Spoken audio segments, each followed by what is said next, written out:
اردو میرا وجود، اردو میرا خیال، اردو میرا وجود. کئی دفعہ کا ذکر ہے کہ ایک مفکر فلسفی اور اس کا غلام کہیں دشت نوردی کر رہے تھے، دشت میں سفر کر رہے تھے، ریگستان سے گزر رہے تھے کہ راستے میں رات پڑ گئی، تو انہوں نے کہا کہ چلو رات قیام کیا جائے اور پھر صبح اس سفر کو دوبارہ شروع کیا جائے. آفٹر مڈ نائٹ جب کافی رات ہو گئی، اچانک غلام نے فلسفی کو اٹھایا اور فلسفی کو اٹھا کے پوچھا کہ حضور آپ بتائیے آسمان دیکھ کے کہ آپ کو کیا نظر آ رہا ہے. فلسفی نے آسمان کی طرف دیکھا اور کہا بھئی فلسفیکلی اسپیکنگ مجھے ایسے آبجیکٹس نظر آ رہے ہیں آسمان پہ تاروں کی شکل میں جو بظاہر بہت چھوٹے ہیں لیکن حقیقت میں بہت بڑے ہیں. میتھمیٹیکلی اسپیکنگ میں ایسے آبجیکٹس دیکھ رہا ہوں جو کاؤنٹلیس ہیں. جیومیٹریکلی اسپیکنگ مجھے شیپس نظر آ رہی ہیں. اسٹرونومیکلی اسپیکنگ مجھے دیوتا نظر آ رہے ہیں. تم بتاؤ آسمان کو دیکھ کے اے غلام کہ تم کیا دیکھتے ہو، تمہیں کیا نظر آ رہا ہے؟ تو غلام نے عرض کی کہ حضور جان کی امان پاؤں تو کچھ عرض کروں. معاملہ یہ ہے کہ ہمارا تمبو چوری ہو گیا ہے، ہمارا ٹینٹ چوری ہو گیا ہے، اس لیے ہمیں ستارے نظر آ رہے ہیں. Joke spot. بہرحال یہ تو پہلے ہی میں نے کہا کہ کئی دفعہ کا ذکر ہے، ہوتا یہی ہے مفکر کی، فلسفی کی، فلسفے کی جب ہم بات کرتے ہیں تو. لیکن آپ لوگوں کی طرف سے مختلف سوالات آتے رہے، ان کا جواب دیتے ہوئے اور اس کے علاوہ بھی جس نے بھی پوچھا اس حوالے سے کچھ تو ضرورت محسوس ہوئی کہ ایک کوئی بہت مختصر سی کم از کم تاریخ بیان کر دی جائے جس میں کوئی بھی بات کرتے ہوئے ہمیں پتہ تو چلے کہ بارات کہاں سے نکلی تھی اور کہاں تک جا رہی ہے. اس سلسلے میں آج کا پروگرام اپلوز ادب کا پہلا پروگرام فلسفے کی ایک مختصر ترین فکر کی ایک مختصر ترین تاریخ پر ہے. ایک مضمون آپ کے سامنے، ایک مختصر تاریخ آپ کے سامنے پیش کرنے کی کوشش کریں گے. اور اس سے پہلے یوں کرتے ہیں کہ چلیں ہم فرض کریں باتوں کو بہت آسان کرنے کے لیے کہ آپ اور ہم یہ فرض کر لیتے ہیں کہ ہم اس دنیا میں پہلے آدمی ہیں، یعنی کہ ابھی ہم نے نہ کچھ سیکھا ہے، نہ ہم بولنا جانتے ہیں، نہ ہم بات کرنا جانتے ہیں، ہم نے ابھی بس آنکھ کھولی ہے. تو ہوگا کیا؟ ہم اپنی ضروریات کو پورا کرنے کے بعد جو بنیادی ضروریات ہیں اس کے بعد ہم فکر کریں گے، سوچنا شروع کریں گے. یعنی بات یہی ہے کہ حیات کی بنیادی ضروریات کو امکان میں لانے کے بعد، ان کے حصول کو امکان میں لانے کے بعد انسانی شعور نے جو پہلا سوال اٹھایا ہوگا وہ بظاہر تغیرات زمانہ پر اٹھایا ہوگا کہ دن رات کے آنے جانے میں، موسموں کے تبدیل ہونے میں آیا کوئی باطنی اس بات پنہا ہے کہ نہیں. اسی فطری اضطراب کو مختصراً توحید کی تلاش بھی کہا جا سکتا ہے اور فکر و فلسفے کی بنیاد بھی. مغرب نے ارسطو کے مطابق قبل سقراط سے پہلے پری سوکریٹکس جو تھاٹ کہلاتے ہیں اس میں تھیلیس کو پہلا فلسفی مانا جس کا تعلق میلیٹیس سے تھا، جس نے پانی کو وہ واحد بنیادی عنصر تسلیم کیا کہ جس سے ہر چیز بنی ہے.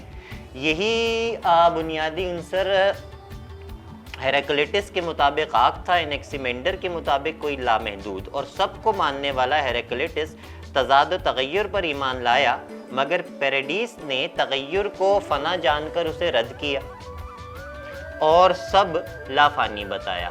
یہاں پر ایک لمحے کے لیے رکتے ہیں. میں یہ واضح کرتا چلوں کہ یہاں تک کا جو ہمارا سفر ہے وہ دو سمتوں میں چلے گا. دو باتوں سے ہرگز پریشان نہ ہوئیے گا. ایک تو ناموں سے. یہ معاملہ اکثر پیش آتا ہے کہ جو لوگ عموماً خاص طور پہ عالمی ادب یا فکشن بھی پڑھنے کی کوشش کرتے ہیں نا، جرمن ادب یا روسی ادب خاص طور پہ، یا اس طرح کی چیزیں، تو عموماً ناموں میں وہ الجھ جاتے ہیں کہ بڑے مشکل نام ہوتے ہیں. تو ناموں کی کوئی بھی پروننسیشن ہو رہی ہے، کیسے بھی لیے جا رہے ہیں. میری مرضی ہے البرٹ کیمس کو میں کمو بلاؤں تو آپ سمجھ لیجئے گا کہ میں کمو کی بات کر رہا ہوں. بہرحال مغرب کے عرب نے ارسطو کے مطابق قبل سقراط میلیٹیس کے تھیلیس کو پہلا مفکر و فلسفی مانا جس نے پانی کو وہ واحد بنیادی عنصر تسلیم کیا جو ہیراکلیٹس کے مطابق آگ تھا، انیکسیمینڈر کے مطابق کوئی لامحدود. سب کو ماننے والا ہیراکلیٹس تضاد تغیر پر ایمان لایا، مگر پیرنڈیس نے تغیر کو فنا جان کر اسے رد کیا اور سب کچھ لافانی بتایا۔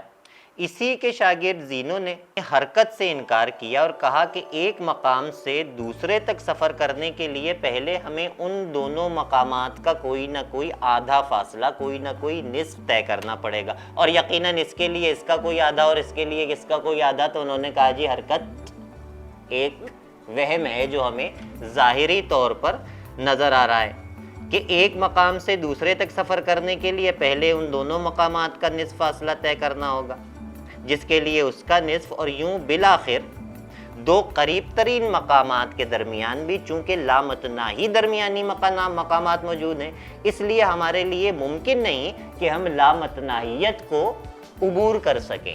آپ یعنی کہاں تک ان کے نصف نصف نصف نصف کرتے رہیں گے، اس کا آدھا آدھا آدھا آدھا کرتے رہیں گے، اور یہیں سے منطق کی ابتدا بھی ہوئی۔ مگر یہاں زینو کا اصل مقصد اپنے استاد کی طرح تغیر اور حرکت کو کسی حقیقت کے برعکس ظاہری واہمہ ثابت کرنا تھا، کہ ہم کو صرف ظاہری طور پر یہ محسوس ہو رہا ہے کہ چیز حرکت میں ہے یا ایک مقام سے دوسرے مقام تک پہنچ رہی ہے، جا رہی ہے۔ مثال کے طور پر ہمیں اگر آپ کے پاس آنا ہے تو ہم کسی بھی روٹ سے آئیں، پہنچنا تو ہمیں آپ کے پاس ہے نا۔ اب جب میں سائنسز کے ذریعے بات کروں گا تو ریگارڈلیس آف دس کہ میں کتنا گھوم کے آپ کے پاس پہنچا ہوں، فاصلہ میں نے اتنا ہی طے کیا جتنا فاصلہ آپ سے اور آپ کے اور میرے درمیان تھا۔ اچھا، اس گفتگو کے بیچ میں نا ہو سکتا ہے کہ ایک چیز جو ہے وہ کنفیوز ایک چیز نے کیا ہو، وہ تھے پیراڈاکسز آف موشن۔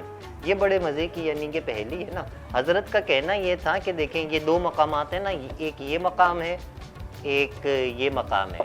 یہاں سے یہاں تک پہنچنے کے لیے لازم ہے نا کہ میں پہلے یہاں تک پہنچوں گا، تو درمیان پہلے یہاں تک کا سفر لازم ہے۔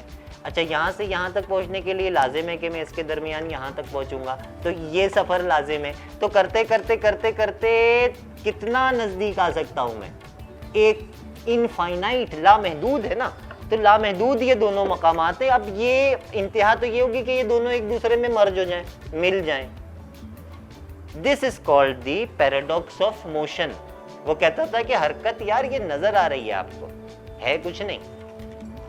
قبل سقراط مزید دو اذہان کو اس ہی سوچ نے تقویت دی، جن میں سے ایک چار بنیادی عناصر کو ماننے والا تھا اور دوسرا ڈیموکریٹس ہے، جس نے انسانی عقل کو ایٹمیت سے متعارف کرایا اور بتایا کہ سب کچھ ایسے ذرات سے بنا ہے جو کبھی جن کو مزید تقسیم نہیں کیا جا سکتا۔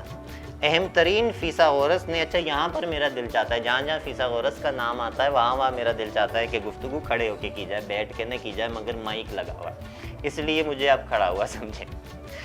اہم ترین فیثاغورس نے شاید انہی ذرات کو اعداد کہا اور ریاضیات کو مطلق حقیقت پانے کا واحد راستہ بتایا۔ میں جانتا ہوں کہ یہاں تک کی گفتگو بھی کافی گنجلک ہو گئی ہے، لیکن جیسے میں نے پہلے عرض کیا کہ ہماری گفتگو یہاں تک تو دو سمتوں میں چلے گی، یعنی ہم ارسطو سے پہلے جائیں گے اور پھر اس سے آگے۔ ارسطو سے پہلے افلاطون اور افلاطون سے پہلے سقراط۔ حضرت عیسیٰ سے لگ بھگ 500 سال پہلے نازل ہونے والے سقراط کے بارے میں بھی ہمیں جو کچھ معلوم ہوتا ہے وہ ہمیں افلاطون کے مکالمے سے معلوم ہوتا ہے، یعنی ہم جس سقراط کو جانتے ہیں وہ سقراط ہے جس کے بارے میں ہمیں افلاطون نے بتایا۔ اس ایک اتنی سی بات میں بھی نا عقل والوں کے لیے بے حد نشانیاں ہیں۔ اس سے کوئی فرق نہیں پڑتا آیا وہ سقراط تھا کہ نہیں، چونکہ ہم افلاطون کو مانتے ہیں، اس کو اوتھینٹیکیٹ کرتے ہیں، اس لیے ہم اس سقراط کو جانتے ہیں جس کے بارے میں ہمیں افلاطون نے بتایا۔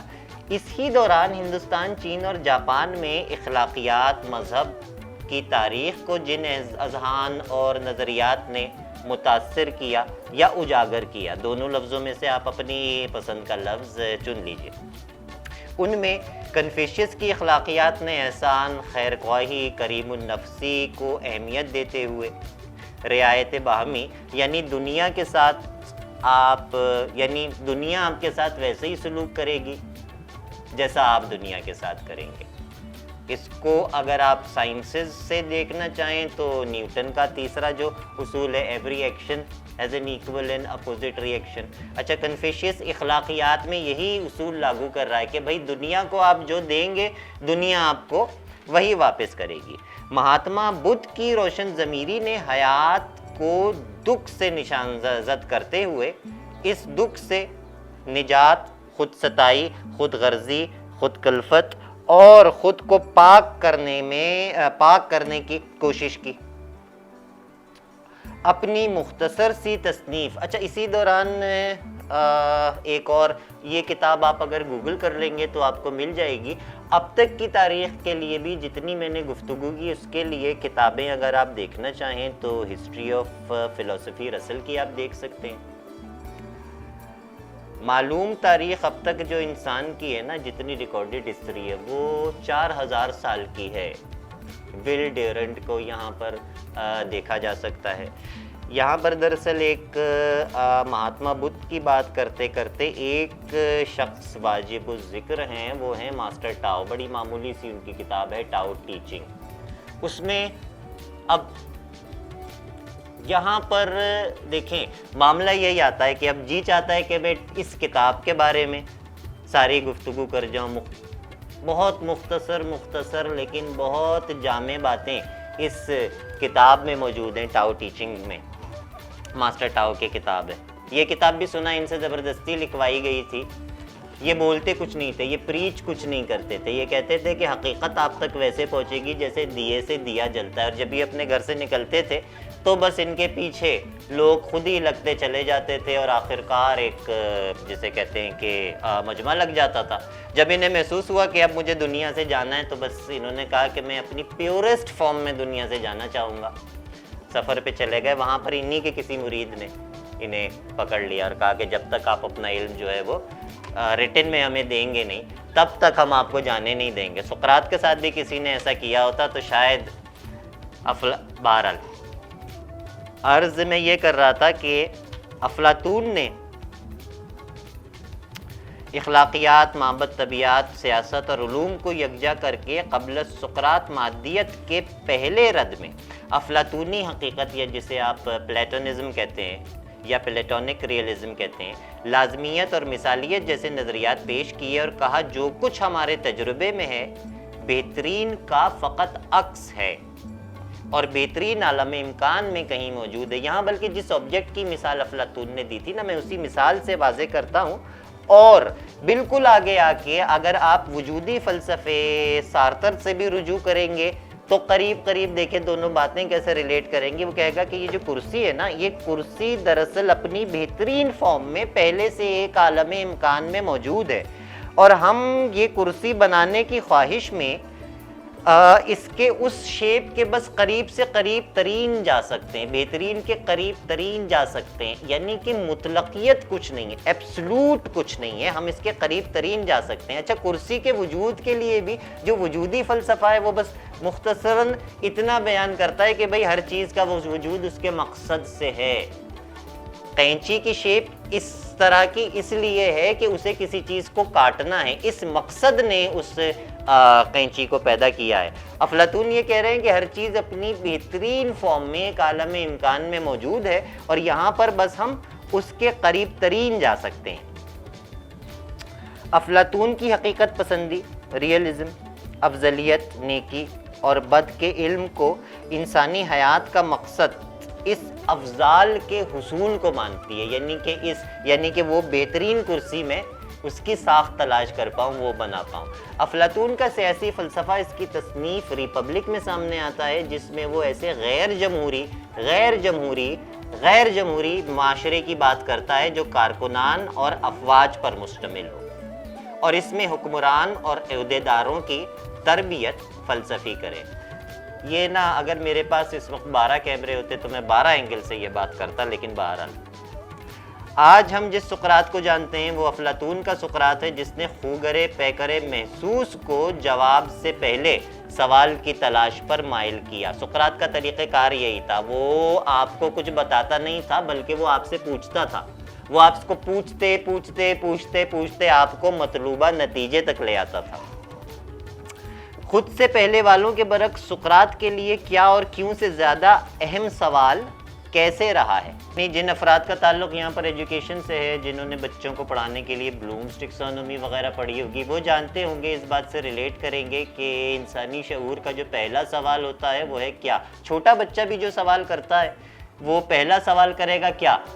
پنکھا پوچھے گا یہ کیا؟ آپ بتا دیں گے پنکھا، وہ چپ ہو جائے گا، اچھا جی فین، پنکھا، ٹھیک ہو گیا۔ جب اس کے شعور کا دوسرا درجہ ہی یہ ہوگا کہ وہ آپ سے پوچھ لے کیوں بھائی، پنکھا ہے تو کیوں، پھر آپ اسے بتائیں گے پنکھا ہے بھائی ٹھنڈا کرتا ہے، وہ سمجھ جائے گا ٹھنڈا کرتا ہے۔ اب جو تیسرا درجہ آئے گا نا، وہ اب تقابلی جائزہ لے گا، کمپیریٹیو انالیسس کرے گا، بولے گا بھائی ٹھنڈا تو اے سی بھی کرتا ہے، تو پھر یہ پنکھا کیوں ہے؟ ٹھنڈا تو پنکھا بھی کرتا ہے، پھر یہ اے سی کیوں ہے؟ یقین کریں، اس کو ایک چیلنج کی طرح قبول کریں۔ ایک 4 5 6 سال کے بچے کو کوئی زبان سکھائیں، چاہے وہ فارسی ہو چاہے وہ عربی ہو، سکھانا شروع کریں، آپ اس کے ساتھ بیٹھ کے سیکھنا شروع کریں، وہ آپ سے 10 گنا تیزی سے وہ زبان سیکھ جائے گا۔ اس کی وجہ کیا ہوگی؟ اس کی وجہ کیا ہوگی کہ وہ فزیکل مشینری، وہ پارٹ اس کے دماغ میں وہ ابھی تک بنا نہیں ہوگا جس پہ وہ کمپیریٹیو انالیسس پہ الجھے۔ آپ کو میں بتاؤں گا الف، آپ کے ذہن میں آئے گا اچھا الف اردو میں تو انگریزی میں تو اے ہوتا ہے، تو اے کی تو 2 ٹانگیں ہوتی ہیں، تو الف کی ایک۔ اب یہاں پر آپ اس میں لگ جائیں گے، بچہ مطمئن ہو جائے گا۔ سقراط کا طریقہ کار یہی تھا کہ وہ سوال کر کر کے آپ کو حقیقت تک لاتا تھا۔ جیسے دیکھیں گفتگو کی ابتدا ہم نے کہاں سے کی؟ گفتگو کی ابتدا ہم نے کی کہ بنیادی ضروریات کو، ان کے حصول کو امکان میں لانے کے بعد انسان نے جو سوال اٹھایا۔ انسان کو چھوڑ دیں آپ، مطلب سوال یہ ہے کہ بھائی بندر کیا سوچتا ہے؟ کہنے لگے کیلا، اچھا کیلا دے دو بندر کو، پھر کیا سوچے گا؟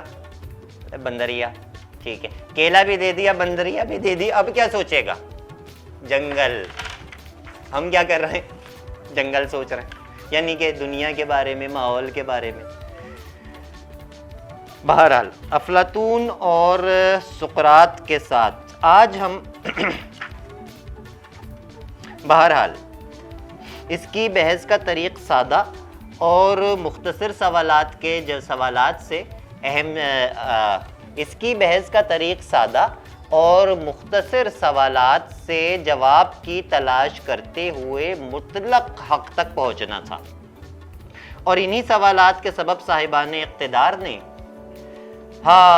ان کو خاموش کروایا۔ بقول لیاقت علی یاسین، اس پیالے میں زہر تھا ہی نہیں، ورنہ سقراط مر گیا ہوتا۔ ان پہ الزام یہ تھا جی، سقراط پہ الزام یہ تھا جی کہ یہ نا نوجوانوں کو بگاڑ رہے ہیں۔ کیا بگاڑ رہے ہیں؟ سوچنے پہ مجبور کر رہے ہیں، ان سے سوال کرتے ہیں، اور وہ ان سے سوال کرتے ہیں تو یہ ہم سے سوال کرتے ہیں، یہ ہم سے سوال کریں گے تو بھئی ہماری تو اقتدار مشکل میں پڑے گا، تو ان کو تو پہلے ٹھکانے لگاؤ۔ آخر تک بھی اب میں نے عرض کی نا کہ سفر 2 سمتوں میں چلے گا، پاسٹ اور فیوچر۔ اپنے بہت اچھا یوں نہیں کہتا کہ اپنے پسندیدہ یا اپنے فیوریٹ، یہ اچھا نہیں ہوتا یوں کہنا۔ البرٹ کامیو کا کہنا ہے، وہ اس فلسفی پہ لعنت بھیجتا ہے کہ جس کے نظریات اس کی زندگی کے مطابق نہ ہو۔ سقراط کو آخر تک اس کے دوست کرائٹو نے یہ موقع دیا کہ ہم تمہیں یہاں سے نکال دیتے ہیں، ایتھنز سے نکال دیتے ہیں، لیکن اس نے کہا نہیں، سب کے سامنے ٹرائل ہوگا، سب کے سامنے جواب دیا جائے گا، عدالتی فیصلہ جو بھی فیصلہ میرے خلاف ہوگا اسے قبول کیا جائے گا، لیکن بات یہ ہے کہ تکرار مباحثہ میں سب کے سامنے کروں گا۔ خود سے پہلے والوں کے برعکس سقراط کے لیے کیا اور کیوں سے زیادہ اہم سوال کیسے رہا، جس نے مادیت کے پہلے رد میں ایسی اخلاقیات کی بنیاد ڈالی جو کریٹیکل ریزننگ کے ذریعے، یعنی سوال کرنے کے ذریعے زندگی کیسے گزارنی چاہیے پر بحث کرتی ہے۔ زندگی کیا ہے پر بحث نہیں کی اس نے، کیسے گزارنی چاہیے پر بحث کرنی چاہیے۔ نیک اور بد میں تفریق، اور اسی کو سقراطیت کہا گیا۔ نیک اور بد میں تفریق یعنی سقراط کا یہ سوال تھا کہ مجھے بتایا جائے کہ آپ ثواب کو ثواب اس لیے کہہ رہے ہیں کہ وہ عمل اللہ تعالیٰ کو پسند ہے، خالق کو پسند ہے، یا خالق کو وہ عمل اس لیے پسند ہے کہ وہ عمل اچھا ہے۔ تو اس طرح کے سوالات کے ذریعے سقراط کا طریقہ کار تھا کہ وہ حقیقت اور مطلق حقیقت کی شناخت کرتے تھے، پہچان کرتے تھے۔ سقراط کے شاگرد افلاطون کا سیاسی فلسفہ اور نظریات اس کی معروف کتاب ریپبلک میں سامنے آتے ہیں۔ ریپبلک میں بھی اس افضل ترین غیر جمہوری تصوراتی معاشرے کی تصویر کشی کی گئی تھی جو فلاسفہ کی زیر نگرانی کارکنان اور سپاہیوں پر مشتمل تھا، کہ جس میں تربیت کا کام فلسفیوں کا تھا۔ افلاطون اور سقراط کے ساتھ مغربی فلسفے کی بنیادی تثلیث، بنیادی ٹرینٹی، تینوں جو بڑے ابراہیمک ریلیجنز ہیں نا یا دنیا میں، یہ تین کا ہنسا عجیب ہے۔ آپ دیکھیں گے کہ فلسفہ تثلیث پر قائم ہے، اور جو فلسفے کی تثلیث ہے وہ یہی ہے جی، وہ ارسطو سے پہلے افلاطون سے پہلے سوکریٹیز۔ افلاطون اور سقراط کے ساتھ مغربی فلسفے کی بنیادی تثلیث ارسطو پر مکمل ہوتی ہے، جس نے افلاطونی نظریات کو وسعت دے کر جمالیات کو بھی فلسفے کا حصہ بنایا، ایستھیٹکس کو بھی فلسفے کا حصہ بنایا، جمالیات کو بھی فلسفے کا حصہ بنایا، اور 19ویں صدی تک آنے والوں کے لیے حضرت نے لاجک کی بنیادیں ڈالیں۔ افلاطون کے برعکس ارسطو ساخت اور مادے کو علیحدہ نہ مانتا تھا، ہرچند فضلیت پر اس کا بھی یقین تھا، اس کا بھی اعتقاد تھا۔ ارسطو اخلاقیات کو پیچیدہ اور غیر حتمی مانتا تھا۔ اس کے مطابق تسکین، سیٹسفیکشن کا حصول فقط میانہ روی سے ممکن تھا، فقط درمیانی راستے سے ممکن تھا۔ ایکسٹریمزم، آپ بچپن میں بچے جیسے ورڈ اپوزٹ لکھتے ہیں نا، تو ورڈ اپوزٹ میں اگر ایک خانے میں آپ میانہ روی لکھتے ہیں تو دوسرے خانے میں آپ شدت پسندی، ایکسٹریمزم لکھتے ہیں، اور یہی میانہ روی یعنی جبر اور جمہوریت کا درمیانی راستہ اس کا سیاسی نظریہ بھی تھا۔ یہ یاد رہے کہ ان حضرت کے جو شاگرد تھے ان کو دنیا الیگزینڈر دی گریٹ کے نام سے جانتی ہے۔ یہاں پر ذاتی اعتراض میرا یہاں نام کے آگے دی گریٹ لگانے پر ہے کہ پوری دنیا پر حکومت حضرت آدم علیہ السلام کی یا تو رہی، سلیمان علیہ السلام کی تمام مخلوقات پر حکومت رہی، اور اس کے علاوہ بھی کئی ایسے حکمران گزرے جن کی حکومتیں بہت اس سے کہیں زیادہ تھیں۔ ان کے بارے میں میرے خیال سے اپنی محدود علم سے میں یہی پتہ کر پایا ہوں کہ یہ شاید ہندوستان تک ہی پہنچ پائے تھے۔ ذکر ہے جناب الیگزینڈر دی گریٹ کا، کیا نام تھا ان کا اردو میں؟ کمنٹس میں بتائیں کیا کہتے ہیں ان کو؟ سکندر اعظم بس، خیر بہرحال۔ جبکہ اس کے برعکس ایپیکیورین، اب یہاں پر اگین میری اس بات کا دھیان کریں کہ ناموں میں نہ الجھیں، اور اس کے ماننے والوں نے تسکین کے حصول کو ہی افضلیت مانا اور موت سے پہلے کھاؤ پیو مست رہو کے سادہ اصول کو مقصد حیات جانا۔ اب کہاں میں رکوں اور کیسے مقامات ہیں، کتنے واقعات، یعنی کہ میں نے کہا نا کہ لعنت اس فلسفی پہ بھیجی جاتی ہے کہ جس کے نظریات اس کی زندگی کے مطابق نہ ہو۔ جو یہ کہہ رہا ہے نا کہ کھاؤ پیو ہنسو کھیلو خوش رہو، اس کی موت ہنستے ہو رہی ہے۔ ایک محفل میں کسی بات پہ حضرت اتنا ہنسے کہ ہنستے فوت ہو گئے، انتقال ہو گیا۔ خیر، یہ لذتیے بھی مانتے تھے، واٹ اے بیوٹیفل ورڈ، الگ سے داد لوں گا اس لفظ کی، کہ کل جہان مزید تقسیم نہ ہونے والے ذرات سے بنا ہے۔ یہاں تک انہوں نے اپنے سے پہلوں اس کی بات مانی۔ اچھا دیکھیں، ایک حضرت کہہ رہے ہیں کہ پوری دنیا پانی سے بنی ہے، ایک حضرت کہہ رہے ہیں کہ چھوٹے ذرات سے بنی ہے۔ سائنسز سے پہلے یہ کتنی عظیم بات ہے، سائنسز سے پہلے یہ طے کر لینا۔ وہ تو اب ہم جانتے ہیں نا کہ اب ہماری دنیا کا 70% کہتے ہیں، 90% کہتے ہیں۔ یہ فیکٹس اینڈ فیگرز آپ لوگ مجھے کمنٹس میں کریکٹ کرتے رہیں گے۔ اور انسانی جسم کا شاید 70% یا 90% حصہ پانی ہے، مایا ہے، سب مایا ہے۔ یہ حضرت کب کہہ رہے ہیں کہ سب مایا ہے؟ لذتیت و تسکین پرستی کے برعکس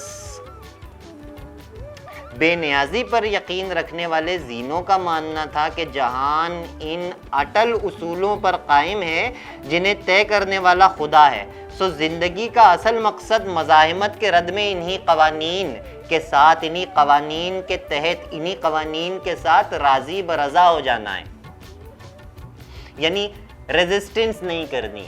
جو اصول ہیں بھائی، کون سے اصول؟ ایسے اصول کہ بھائی دھواں اوپر کو ہی جائے گا اور پانی نیچے کو ہی آئے گا، بس انہی اصولوں کے ساتھ اپنی روح کو ہم آہنگ کرنا ہے۔ یہاں پر ایک چھوٹا سا واٹر بریک لیتے ہیں. اردو میرا وجود، اردو میرا خیال، اردو میرا وجود، اردو میرا خیال، اردو میرا وجود، اردو میرا خیال، اردو میرا وجود، اردو میرا خیال، اردو میرا وجود، اردو میرا خیال. اچھا جی، لادریوں کا اور تشکیک پسندوں کا، تمام ایگنوسٹکس کا ماننا یہ تھا، انہوں نے تمام ہر نظریے کو رد کیا، ہر نظریے، ہر عقیدے پر شک کیا، اور شک ہی کو عقل کی اور حقیقت تک پہنچنے کا واحد راستہ بیان کیا. یعنی آسانی سے آپ اس بات کو ایسے سمجھیں کہ جب آپ نے ایک بات کو تسلیم کر لیا، جب آپ ایک بات پر ایمان لے آئے، تو پھر اس پہ سوچنے کا جواز ہی کیا. انہوں نے ہر ایک نظریے، ہر ایک بات، ہر ایک عقیدے پر، عقیدے کو شک کی نظروں سے دیکھنے پر زور دیا. ان کا ماننا تھا کہ عقل کے لیے شک کے سوا مطلق کچھ بھی نہیں ہے، اور ان کے آگے آنے والے یعنی بڑے بڑے، جسے کہنا چاہیے کہ دیو، ہیوم جیسے اور ڈیکارڈ جیسے دیو بھی دراصل بنیادی طور پر ان کی جائے پیدائش یہی تشکیک تھی. یہاں پر بہت عظیم، پہلے جیسے میں نے ذکر کیا تھا نا فیثاغورس کا ذکر کرتے ہوئے کہ بیٹھ کے فیثاغورس کا، پائتھاگورس کا ذکر کرنا بھی ٹھیک نہیں ہے، کھڑے ہو کے کرنا چاہیے. تو جہاں پر ڈیوجینیز کا ذکر آئے گا وہاں تو شاید ناچنا چاہیے. یہاں عظیم ڈیوجینیز کا ذکر بھی واجب ہے، جس نے سینیسزم کی بنیاد ڈالی. ان کا یعنی کہ کہنا تھا کہ ہر سوال کا جواب حاصل کرنا ناممکن نہیں ہے، بس انسان کھائے پیے مست رہے. اور پہلے اگین ذکر ہوا کہ بقول کامیو کہ لعنت ہے اس فلسفی پر جس کی زندگی اس کے نظریے کے مطابق نہ ہو. تو یہ حضرت ایک محفل میں یہ ان کے ماننے والے ایپیکیورینز جو تھے، ایک لطیفے پر اتنا ہنسے کہ ہنستے ہنستے انتقال فرما گئے. ایقاع اتنی زور کا لگایا کہ جی روح نکل گئی. بہرحال ایسا ہے کہ مشہور تھا کہ ان کے بارے میں ایک اور بات، ڈیوجینیز کے بارے میں مختلف واقعات مشہور ہیں، اور یہی کردار ہمیں مختلف ناموں سے نا، مشرق میں بھی کبھی حاجی بغلول کے نام سے، اور خلیفہ ہارون الرشید کے چند واقعات اور ان کے واقعات، چند ایک واقعات جو ہیں وہ آپس میں ملتے جلتے ہیں. جیسے ان کے بارے میں مشہور تھا کہ یہ یونان کی گلیوں میں اندھیرے میں نا اچانک لالٹین لے کے کسی کے بھی سر کے آگے نمودار ہو جاتے تھے. وہ کہتے تھے، وہ آدمی چونک جاتا تھا، پوچھتا تھا کیا ہوا، تو یہ کہتے تھے کہ میں ایک کوئی ایماندار، ایک کوئی اچھا آدمی تلاش کر رہا ہوں، اور پھر وہ کہہ کہ وہ دوبارہ پھر اندھیرے میں گم ہو جاتے تھے. کہتے ہیں کہ ایک دفعہ ارسطو تو یعنی ان کے استاد تھے. ارسطو سے ذکر سنا، سکندر اعظم نے ان کا ذکر سنا تھا. ایک دفعہ سکندر اعظم کو پتہ چلا کہ یہ اپنی ہاتھ گاڑی پر کہیں پڑے ہوئے ہیں. سلام دینے کے لیے سکندر اعظم ان کے پاس حاضر ہوئے، اپنا تعارف کرایا، کہنے کہ میں سکندر اعظم ہوں، الیگزینڈر دی گریٹ ہوں، بتاؤ میں تمہارے لیے کیا کر سکتا ہوں. حضرت نے صرف ایک آنکھ کھول کے کہا کہ یار آپ اتنا کر سکتے ہیں، آپ میرا سورج بلاک کر رہے ہیں، تھوڑا راستے سے ہٹ جائیں. کس کے شعر مجھے یاد آئے؟ عارف شفیق صاحب کے، کراچی سے ان کا تعلق ہے. کیا شاندار شاعر گزرے ہیں کہ سامنے سے تو ہٹ روشنی، جھوٹے لفظوں کی جادوگری چھوڑ دے، سیدھے رستے پہ آگ گم رہی چھوڑ دے، تاج شاہی سے مروب مت کر مجھے، سامنے سے تو ہٹ روشنی چھوڑ دے. تو یہ اس شعر میں تلمی اسی واقعے کی ہے کہ یہ پڑے ہوئے تھے اور بیمار تھے، یا نہ جانے کوڑ کا انہیں مرض تھا یا کیا تھا، جو بھی بہرحال ان کے بارے میں باتیں مشہور ہیں. تو الیگزینڈر سے انہوں نے صرف اتنا کہا تھا کہ آپ اتنا صرف کر سکتے ہیں کہ بھائی نا، یعنی کہ جو نیچرل چیزیں مجھ تک پہنچ رہی ہیں، جو فطری چیزیں ہیں، جو بات پہلے ہوئی تھی کہ فطرت کے اصولوں میں بس آپ ٹانگ نہ اڑائیں، باقی نہ آپ زیادہ سوچیں، نہ آپ زیادہ غور کریں. سوالوں کا جواب آپ کی 60-65 سال کی زندگی میں حاصل نہیں کر سکتے، مطلق حقیقت کو آپ نہیں پا سکتے. افلاطون نے اسی مطلقیت کو، اسی حقیقت کو اپنے پلیٹونک ریئلٹی میں، یعنی اس کرسی کی پرفیکٹ شیپ تک پہنچنا، بس آپ کی پہنچنے کی کوشش کرنا بس آپ کی ذمہ داری ہے۔ یہ جناب جب سکندر اعظم نے ان سے اپنا تعارف کرایا، بتایا کہ میں سکندر اعظم ہوں، تو یہ کہنے لگے میں کتا ہوں جو مجھے کھانا ڈالتا ہے اس پر بھونکتا ہوں، آپ کھانا ڈالنے آئے۔ اس طرح کے واقعات اکثر ہمیں حاجی بغلول سے منسوب ہو کے ملتے ہیں، خلیفہ ہارون الرشید سے منسوب ہو کر بھی کہے سنے جاتے ہیں۔ مزید ذکر ہمیں 9ویں صدی کے خراسان میں ایک مسلم صوفیانہ گروہ سے بھی ملتا ہے جو اپنے آپ کو ملامتی کہتے ہیں۔ ملامتی لفظی معنی اگر اس کے ہم دیکھیں تو لفظی معنی اس کے بنیں گے الزام کے، کہ یہ اپنے اوپر الزام لگانے پر یقین کرتے ہیں۔ یہ کہتے ہیں کہ اپنی جو برائی ہے، جو آپ کے اندر کوتاہیاں ہیں، کمیاں ہیں، ان کو زیادہ سے زیادہ سامنے لائیں اور جو اپنا تقویٰ ہے اسے آپ پوشیدہ رکھیں۔ یہ ایک نجی معاملہ ہونا چاہیے۔ ان کی خامیاں اور کمزوریاں عیاں ہوتی ہیں اور یہاں پر یہ اسی کو سراپا حقیقت، سراپا صدق پانے کا واحد راستہ بتاتے ہیں۔ سکندر کی پیدائش حضرت عیسیٰ سے قریب 3 صدیاں پہلے ہوئی اور کلیسا کی آمد میں فطرت، خدا اور کائنات کی نوعیت کے بارے میں کئی سوال اٹھائے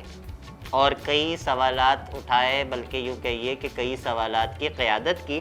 ایمان اور عقل کے بارے میں سوال اٹھائے کہ جب آپ ایک چیز پر ایمان لا چکے تو پھر اب اس پر غور کرنے کا کیا جواز، یا تو ایمان لایا جا سکتا ہے یا پھر فکر کی جا سکتی ہے۔ یعنی یہ دونوں سکے کے ایمان اور تفکر جو ہیں یہ ایک ہی سکے کے دو رخ ہیں یا پھر ایک دوسرے کی ضد ہیں، یہ ایک دوسرے کی تکمیل کرتے ہیں یا ایک دوسرے کی مخالفت کرتے ہیں۔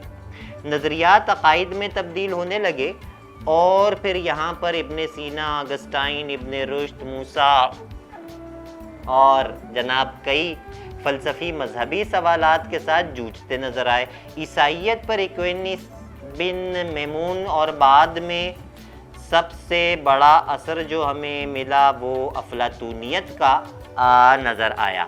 مادہ پرستی اور جسمانی افعال پر روحانیت اور روح کو افضلیت حاصل تھی جس کی معراج اس دنیا سے پرے۔ مادہ پرستی اور جسمانی افعال پر روحانیت اور روح کو افضلیت حاصل تھی جس کی معراج اس دنیا سے پرے کے فلسفے اور ڈینٹ کی ایکوینیس اور انسالیم کی ایک بہترین بے تغیر دنیا یعنی کہ جنت کا حصول تھا۔ آپ مادیت سے ہٹ کر روحانیت کے قریب ترین آتے چلے جائیں، آپ مادیت سے ہٹ کر روحانیت کے قریب ترین آتے چلے جائیں تو آپ اس پرفیکٹ دنیا کے، آپ اس جنت کے قریب ترین چلتے چلے جائیں گے۔ شاعری کے ساتھ ساتھ قرون وسطیٰ کی ابتدا میں یونانی فلسفہ یہاں پر اپنے عروج تک پہنچا۔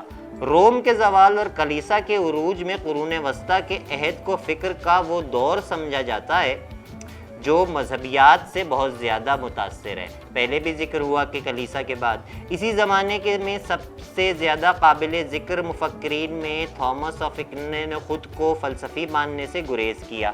اسی زمانے کے سب سے قابل ذکر فلسفی تھامس نے خود کو یعنی فلسفی ماننے سے گریز کیا اور فلسفے کو کامل حکمت سے محروم جانا۔ انہوں نے کہا کہ فلسفہ آپ کو مطلقیت تک نہیں پہنچا سکتا۔ اس دور میں ایمان اور فکر کا تعلق الہیات اور مابعد طبیعت کا مقصد اور کائنات اور انفرادیت کے مسائل، یہ تمام چیزیں زیر بحث رہیں۔ اس سے پہلے کلاسیکی فلسفی بدی کی نوعیت پر بحث کر چکے تھے، اچھے اور برے کی تمیز پر اور اس طرح کی باتوں پر مباحثے ہو چکے تھے، لیکن اس مسئلے سے کہ کس طرح ایک طاقتور سب جاننے والا اور محبت کرنے والا اور سب پر رحم کرنے والا اور سب کا بنانے والا خدا ایک ایسا نظام تشکیل دے سکتا ہے جس میں بدی موجود ہو، یعنی کہ وہی سوال جو ہم بار بار دہراتے ہیں کہ جب سب سے محبت کرنے والا خدا موجود ہے تو پھر بدی کے وجود کا جواز ہی کیا۔ دوبارہ تھوڑا سا ریوائنڈ کریں۔ ایک شخص کا ذکر ہوا تھا ماسٹر ٹاؤ کا۔ پیپسی کا لوگو آپ لوگوں نے دیکھا ہوگا، پیپسی کا لوگو ایسے کر کے ہے نا، اسی طرح کا ایک سمبل دکھتا ہے اکثر چینی جاپانی یا اس طرح کی تہذیبوں میں، بلیک اور وائٹ کا وہ سمبل ماسٹر ٹاؤ کا ہے۔ وہ بیان کرتا ہے کہ کالے کے اندر سفید ہے اور سفید کے اندر کالا موجود ہے۔ اسی سے ملتا جلتا سوال انسان کے اختیار، اس کے مستقبل اور خدا کے اس مستقبل کے بارے میں علم کا تھا۔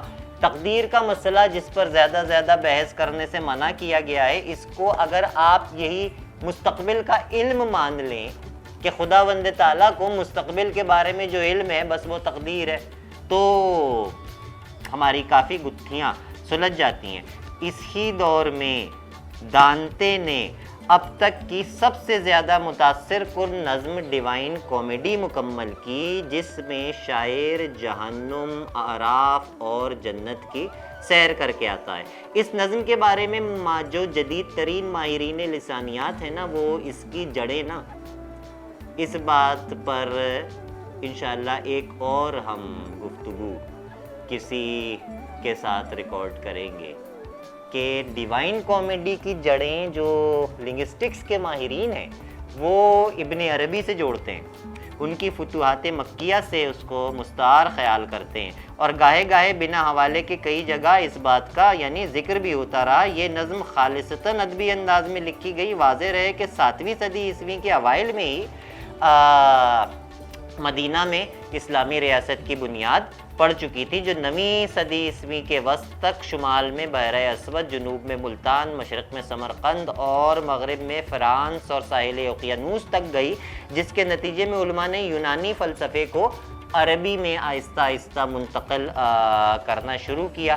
نظم کے پروں پر جہنم کی سیر کرنے کے بعد بیکن، کیپلر، گلیلیو جیسے اذہان نے جہان کے پرانے نظریات کی جانچ پڑتال شروع کی۔ جب شاعر سفر کر کے آ چکا نا، پھر یہ جانچ پڑتال جو ہے وہ شروع ہوئی۔ اس دور میں زمین کے کائنات کا مرکز ہونے جیسے نظریات کو چیلنج کیا گیا کہ آیا سورج زمین کے گرد گھومتا ہے یا زمین سورج کے گرد گھومتی ہے۔ پولینڈ کے ایک ماہر فلکیات نے ٹولیک کے نظریے کو چیلنج کیا۔ انہوں نے کہا کہ سورج ہمارے نظام شمسی کا مرکز تھا اور یہ کہ زمین اور دوسرے سیارے اس سورج کے گرد گھومتے تھے۔ اب یہاں پر پتہ ہے ایک بحث یہ بھی ہے کہ ہم ہمیشہ سکوت کو افضل مانتے ہیں اور حرکت کو تھوڑا سا کمتر مانتے ہیں۔ خانہ کعبہ کا طواف کرتے ہیں، ہم کرتے ہیں، کعبہ وہیں رہتا ہے، اور یہ عجیب ہے، بادشاہ سلامت بیٹھے رہتے ہیں اور پھر دنیا ان کے آگے پیچھے۔ یعنی یہ اب پتہ نہیں کہ اس کی وجہ کیا ہے، اس کی وجوہات کیا ہے، اس پر بھی کافی بحث ہو سکتی ہے۔ آپ حضرات کمنٹ سیکشن میں ضرور اس پر بھی بات کریں، لیکن بہرحال بحث یہی تھی کہ یہ سورج گھوم رہا ہے زمین کے گرد یا زمین جو ہے وہ سورج کے گرد گھوم رہی ہے۔ ایک اطالوی طبیعت دان گلیلیو نے ریاضی اور سائنسز کو مشترکہ طور پر ایک نیا سائنسی علمی نظریہ بنایا اور سب سے پہلے دوربین کا استعمال کیا۔ یہ کیا کہا جا رہا ہے؟ یہ کہا جا رہا ہے کہ اب تک اندازے لگائے جا رہے تھے، فلسفے کے ذریعے، فکر کے ذریعے، منطق کے ذریعے نتائج تک پہنچا جا رہا تھا۔ منطق کے ذریعے نتائج تک اس طرح پہنچا جاتا ہے کہ 2 معلوم سے آپ ایک نامعلوم تک پہنچ جاتے ہیں۔ آپ کہتے ہیں کہ تمام عمار جو ہیں وہ خچر ہیں، اور آپ کہتے ہیں کہ تمام خچر جو ہیں وہ احمق ہوتے ہیں، تو آپ اس نتیجے تک خود بخود پہنچ جاتے ہیں کہ عمار صاحب ایک احمق آدمی ہے۔ کلیسا نے اس وقت اشتعال انگیزی کے ساتھ گلیلیو کو اپنے خیالات کو رد کرنے پر مجبور کیا، وہی ورنہ سقراط مر گیا ہوتا، اس پیالے میں زہر تھا ہی نہیں۔ یعنی بھئی یا تو ہماری بات مان جاؤ، ہم نہیں جانتے حقیقت کیا ہے، یا تو آپ بات مان لیں یا خاموش ہو جائیں۔ انگلستان میں sciences, the father of sciences کا باپ سمجھے جانے والے فرانسس بیکن نے کوئی، جس کو یعنی کہا جاتا ہے نا جس کے گھر سائنسز پیدا ہوئی، اس نے اپنی کوئی ایجاد نہیں کی تھی۔ بیکن کی اپنی کوئی ایجاد نہیں تھی، وہ ایک وکیل، ایک مضمون نگار اور ایک فلسفی تھے، لیکن وہی سائنسی طریقہ کار متعارف کرانے والے تھے۔ یقیناً یہاں پر جو چند سننے والے ہیں وہ فالو کر رہے ہوں گے کہ اب تک اتنی سی بات کا کہ زمین گھوم رہی ہے یا سورج اس کے گرد گھوم رہا ہے، اتنی سی بات کا اندازہ اب تک آپ فلسفے سے، فکر سے، منطق سے لگا رہے ہیں۔ ایک آدمی اٹھا کے دوربین لے آیا، کہنے لگا دیکھ لو، دیکھ کے فیصلہ کرو۔ یعنی اب یہاں سے آبزرویشن پیدا ہوئی کہ دیکھ کے فیصلہ کرو، جس کا ذکر میں نے کہا نا کہ کھڑے ہو کے کرنا چاہیے۔ تمام شاید بچپن سے آپ پائتھاگورس تھیورم پڑھ رہے ہیں، فیثاغورس، اہرام مصر ناپنے ہیں، کیا کریں اتنی اوپر چڑھا نہیں جا سکتا، اتنے بڑے کیسے ناپے کیسے گئے؟ ناپے ایسے گئے، انہوں نے کہا کہ یار ایسا کریں کہ آپ زمین پر ایک چھڑی گاڑ دیں، سورج جب اس زاویے پر آئے کہ اس چھڑی کا سایہ جو ہے وہ اس کے برابر ہو جائے، سایہ اور چھڑی جب بالکل برابر ہو جائیں تو بس اس وقت آپ احرام مصر کا سایہ ناپ لیں، تو جتنا سایہ ہوگا اتنے ہی احرام مصر ہوں گے۔ یعنی کہ یہاں سے پھر آبزرویشن اور سائنسز کی بنیاد جو ہے وہ بیکن کے گھر میں ہوئی، لیکن بیکن نے از خود کوئی ایجاد نہیں کی، انہوں نے واضح کیا کہ کائنات کے بارے میں علم وحی سے کچھ بھی معلوم نہیں کیا جا سکتا، جیسا کہ اس کے لیے براہ راست تفتیش اور مشاہدے کی ضرورت ہے، اور مشاہدے کے لیے دوربین کی ضرورت ہے۔ میرے دوست کا شعر ہے، مسکرا کر کیمرہ دیکھوں گا میں، اس طرف تصویر نقلی جائے گی۔ اسی کو جدید سائنس کی پیدائش مانا جاتا ہے۔ انگریزی فلسفی تھامس بیکن اور گلیلیو دونوں سے متاثر تھے، تاہم انہوں نے تجربے سے دوری اختیار کی اور انسانی طرز عمل کے حصول کو واضح کرنے کی کوشش کی۔ انہوں نے کہا کہ تمام جسموں کی فطری حالت حرکت اور مادی کائنات حرکت میں ہے، ایوری تھنگ از موونگ، ہر سانس پہ ہے منزل آخر قریب تر، جو لوگ اپنے گھر میں ہیں وہ بھی سفر میں ہیں۔ پروفیسر اقبال عظیم۔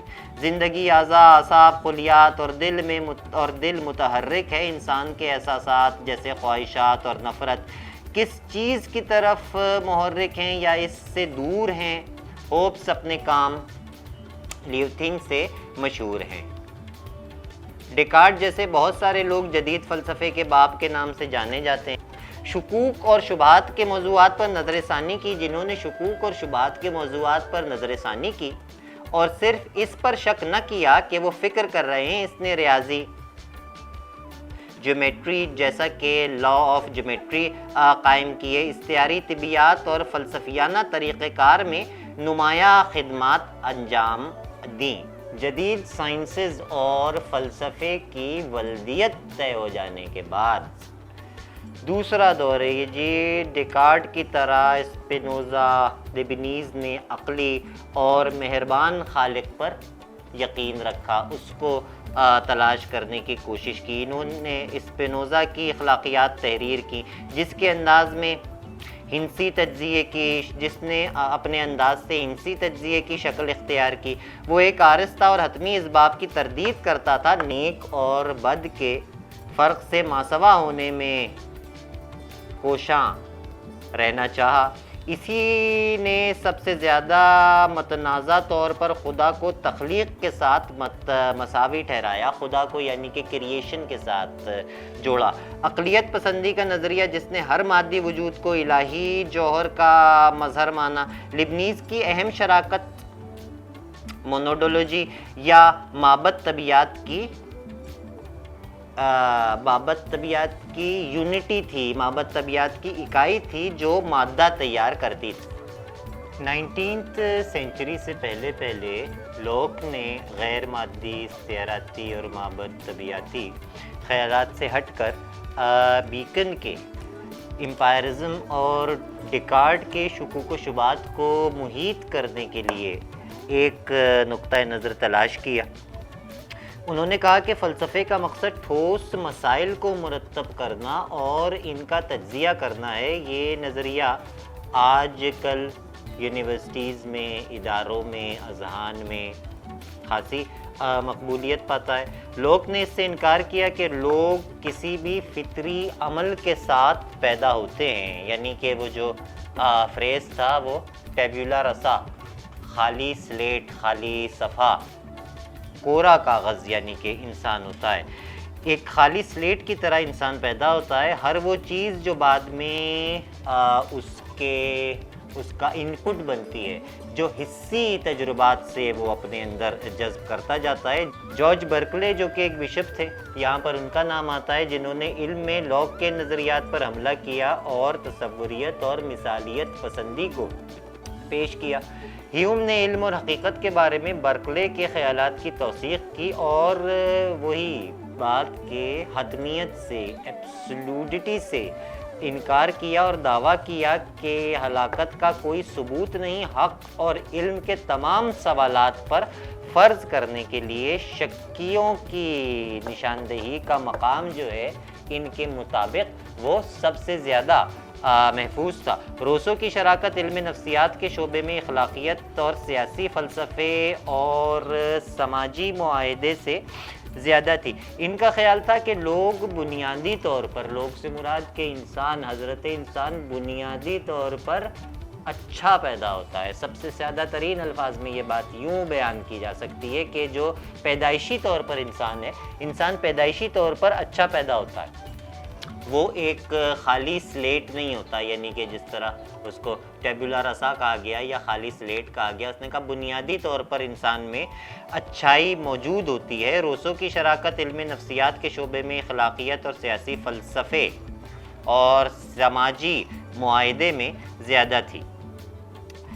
ان کا کہنا تھا کہ معاشرہ ان پر بعد میں اپنی بدعنوانی کے اثرات ڈالتا ہے۔ لاک کی طرح اس نے بھی معاشرتی معاہدے کے نظریے کی وضاحت کرتے ہوئے کہا کہ معاشرے کے پیچھے چلنے والی طاقت جنرل ول ہے اور اس کا احترام کیا جانا چاہیے۔ چیلنج بدعنوانی، کرپشن اور دنیائیت کے درمیان آخری مطلب کہ ان تمام ایبسولوٹ جو پولز ہیں، ان کے درمیان ہی ہمیں آزادی حاصل کرنی ہے۔ اب تک جو یعنی انسانیت کی بات ہوتی ہے نا، کہ جو بھی اچھی بات ہم منسوب کرتے ہیں، کہتے ہیں کہ جی یہ کہاں کی انسانیت ہے، حالانکہ انسانیت کا کیا ہے؟ میں نے تو نہیں دیکھا کسی بکرے کو دوسرے بکرے کو دھوکہ دیتے ہوئے، کرپشن کرتے ہوئے کبھی چیلوں کو نہیں دیکھا، پھر بھی ہم کہتے ہیں کہ انسانیت۔ وہ جو بنیادی بات ہے نا، یعنی کہ اس لفظ کی پیدائش جو ہے وہ یہاں سے ہو رہی ہے کہ انہوں نے انسانیت کو ایک نیا مذہب کہا۔ کامٹے کی تحریر نے ایک انگریز ماہر معاشیات، اخلاقیات، منطق دان اور سیاسی تھیورسٹ جان اسٹیورٹ مل کو متاثر کیا۔ مل کا ذکر آپ کو میں نے ابتدا کیا نا کہ یہ پوری جتنی گفتگو ہے اس کو آپ ریلیٹ کر سکتے ہیں، اس کو آپ اگر تحریری فارم میں دیکھنا چاہیں تو رسل کی ہسٹری آف فلسفی دیکھ سکتے ہیں۔ رسل کی ایک اور کتاب why am I not a Christian میں اسٹیورٹ مل کا بہت زیادہ ذکر، زیادہ نہیں بہت اہم ذکر ملے گا۔ ان کے والد جیمز مل اور جیریمی کے ذریعے جے ایس مل نے آزادی اظہار کا دفاع کیا، خواتین کے حقوق کے لیے جدوجہد کی اور اخلاقی فلسفے کی حیثیت سے اعلیٰ درجے کو کوالٹیٹیو جسے کہنا چاہیے کہ بیان کرنے کی کوشش کی۔ اب ہم انسانیت تک آ گئے، اب ہم فیمنزم تک آ گئے، بنیادیں پڑ رہی ہیں ابھی۔ ڈارون ایک اور انگریز یقیناً دی اوریجن آف اسپیشیز کے لیے مشہور تھے، جو نظریہ ارتقاء اور قدرتی انتخاب کے نظریے کو آگے بڑھا رہے ہیں۔ یہ ایک بہت بڑا موڑ ہے ڈاروینزم کا۔ عموماً نا اچھا ایک ہمارے ساتھ مسئلہ یہ ہوا ہے کہ ہم ہمیشہ لیبلز میں بہت زیادہ الجھ جاتے ہیں۔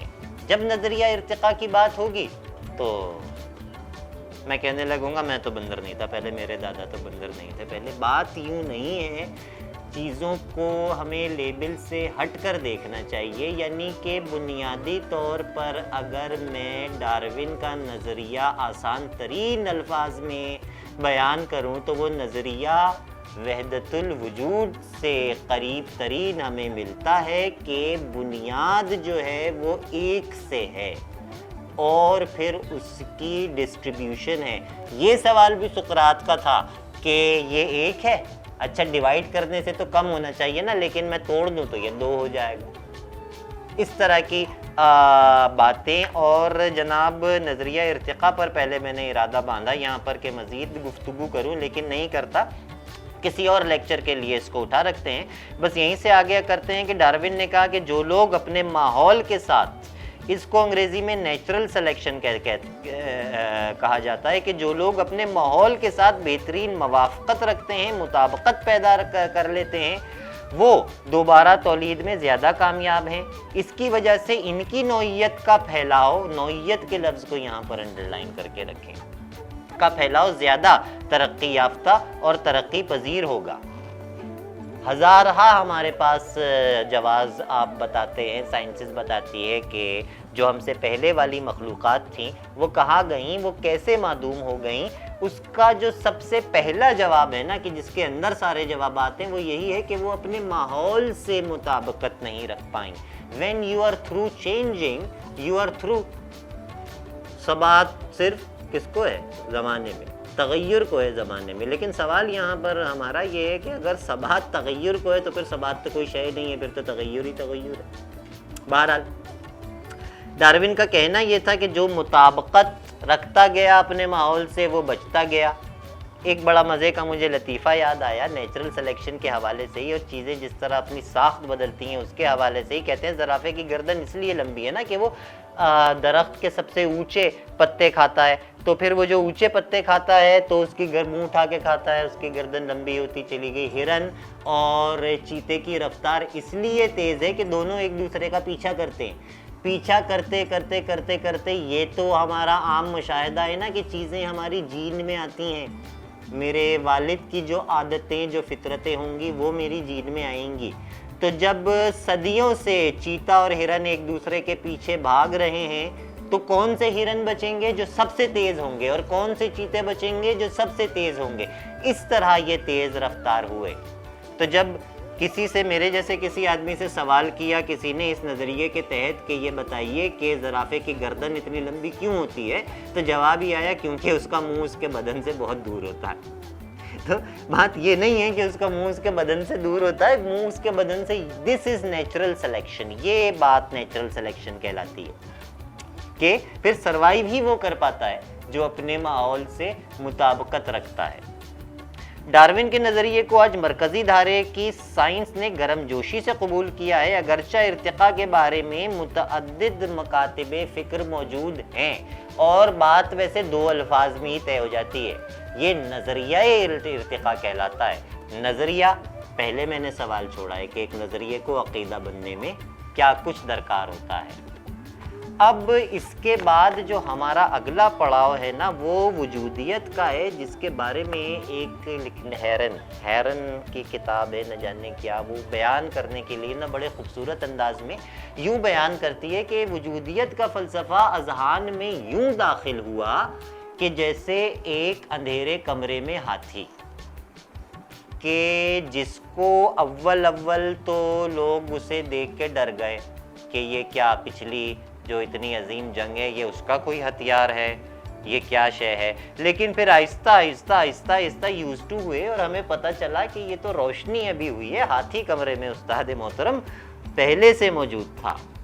لوگوں نے اسے سمجھا کہ آیا یہ سرکس والے اس ہاتھی کو بھول گئے ہیں، یعنی کہ صرف تماشا لگایا گیا ہے، یا اس کو وہ جنگ کرنے والے بھول گئے ہیں، یہ کوئی جنگی ہتھیار ہے۔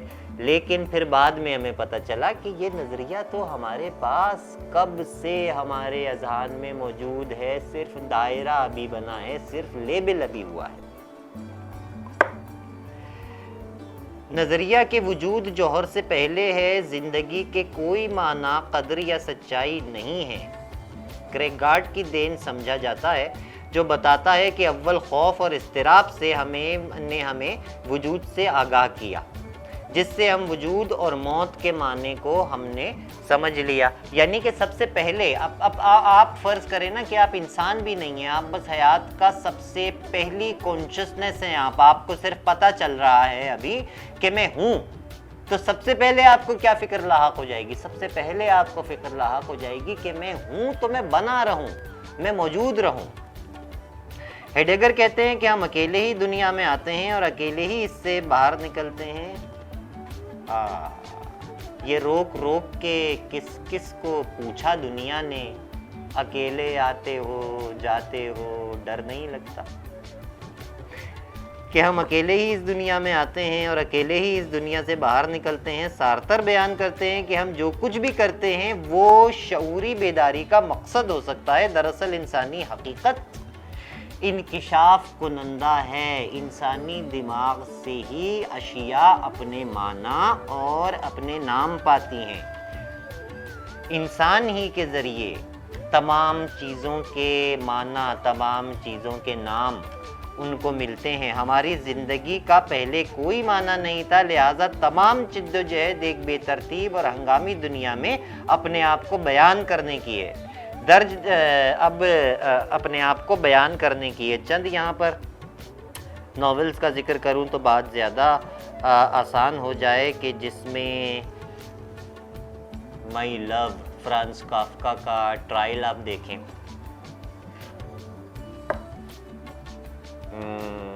نوزیا متلی ترجمہ ہوا ہے سارتر کے ناول کا, وہ آپ دیکھیں.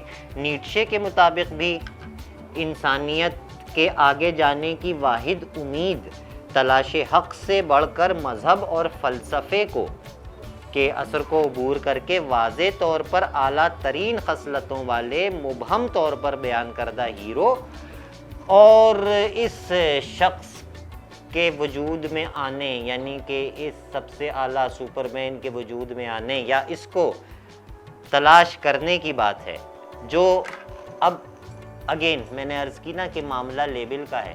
بالکل آخر میں آ جائیں آپ اوشو کے کامیو ان کے نیو مین کی بات کریں, اقبال کے مرد مومن کی بات کریں یا نیٹشے کے سپر مین کی بات کریں, یہ ایک ہی آدمی ہے, یہ بندہ ایک ہی ہے, اور یہ تمام اذہان حاصل بھی ایک ہی کو کرنا چاہ رہے ہیں.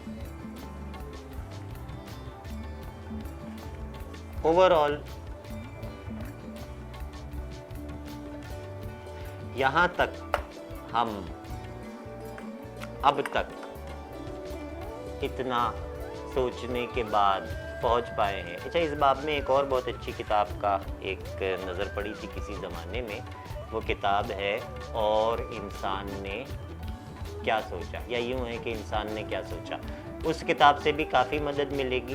اب تک کی جو گفتگو میں نے چونکہ سوچا تھا کہ میں جگہ جگہ بھٹکوں گا تو میں چیزوں کو ایک جگہ تحریر کر دوں. یہ تحریر آپ اپلوز ادب کے پیج سے, ان کے یوٹیوب چینل سے, ہماری ٹیم سے رجوع کریں تو یہ تحریری فارم میں بھی آپ کو انشاءاللہ تمام گفتگو ایسے ہی, بلکہ ہو سکتا ہے کہ بولنے کے دوران مجھ سے کچھ غلطیاں کچھ کوتاہیاں ہوئی ہوں تو وہ بھی اس میں آپ کو مل جائیں گی, چیزیں آپ کو مل سکتی ہیں وہاں سے. And well, that's all folks.